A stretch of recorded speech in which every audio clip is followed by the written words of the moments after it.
Hello everyone, Alec Elger the SideQuest Gamer here, and I'll have to ask you guys to take a moment to think what is the biggest problem in the gaming industry today? Microtransactions, DLC overload, half-finished games being released at full retail price? Well, you, my friend, will be surprised by the answer. The biggest problem in the industry currently, I will tell you, is not microtransactions, it's not DLC overload, it's not half-finished games being released at full retail price. No, it's actually the people. Now what I mean by people, I don't mean you specifically, I mean the people who fall for these antics. The people who know by heart that the games they're buying lack content or are broken, but buy the game anyways, full price.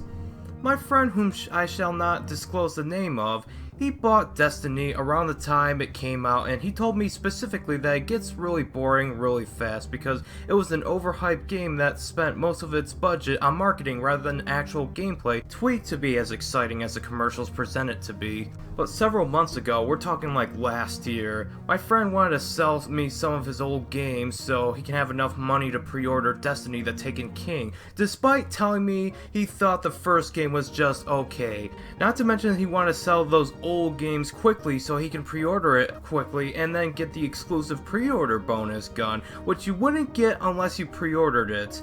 But I didn't have enough money to buy his games he already had, so I don't think he pre-ordered the game or even purchased it. But that drives me insane that someone would willingly spend hard-earned money on a sequel to a game that they themselves deemed lackluster. Where is the logic in that? I'll tell you where the logic came from. If you've seen commercials where the players are the rip-off Spartans taking on the king, and then they had Led Zeppelin's Immigrant song playing in the background or something along those lines, that commercial made me want to get the game, but I knew better, and the reviewers that I trust who aren't bound by some giant website, you know, the 5 to 15,000 subscribers range on YouTube, they said the Taken King was just an overhyped game like its predecessor. But the game's quality is not in question. Why would someone willingly spend $60 on a lackluster experience? I grew up in a time where if you spend $60 American dollars, you better have at least an 8 out of 10 experience. Why would you even settle for less? Why? Because those people are at the point where they just don't care. They just don't research the game, or they'll just hear bad things about it but ignore those bad things because they want the new Call of Duty, they want the new insert first-person shooter that looks innovative but is actually not. Why would you buy Call of Duty full price if it's just more of the same? Why would you buy Halo 5 if it has a short campaign but microtransaction heavy multiplayer that rewards big pocketbooks rather than, I don't know, actual skill? It's the people, it's conformity and the general populace feeding the big corporations. Even if the people like me who still boycott a game or a game publisher to vote with my wallet, it wouldn't matter because as scary as it is, Five will take my place and say, "Thanks for the game, take our money." And that's the kind of customer feedback that's not going to change anything.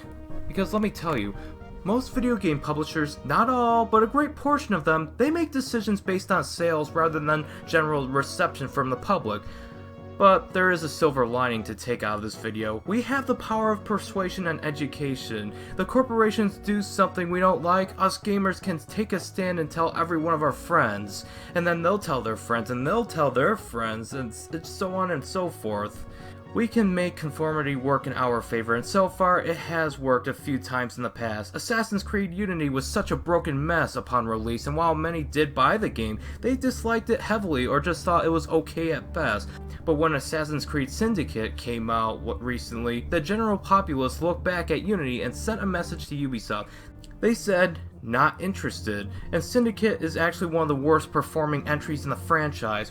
Worse sales than even the first game, and it even had the power of franchise familiarity at its side as opposed to Assassin's Creed 1. Now I suppose sales can change over the next few months, but so far it didn't sell that well. Now how about we do the same thing for other games that have aspects of gaming we don't like microtransactions and full $60 retail games.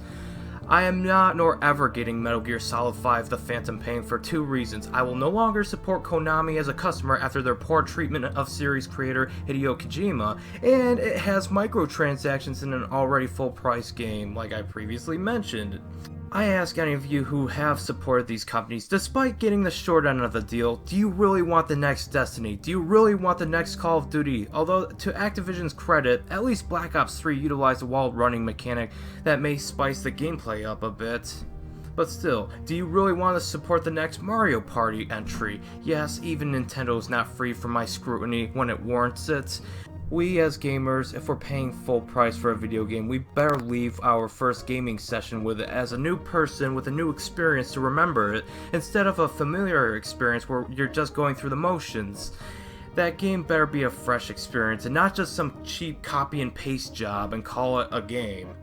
Only if it's on sale will it be justified to purchase, which is why I can now enjoy games like Mega Man 5 through 7 despite not changing things up too much from its predecessors, but still. I paid $20 for the Mega Man Classic Collection on GameCube, that means I only paid about $2 for Mega Man 5. I honestly think it's worth at least $5 now it's on sale, although I can't imagine myself paying $50 for that game initially. Of course I wasn't born yet, but still. And that's just my 2 cents on the issue. Thank you so much for watching, and remember to be the change you want to happen. Don't just stand on the sidelines watching other people like me do it. No, be the change you want to see happen with the gaming industry.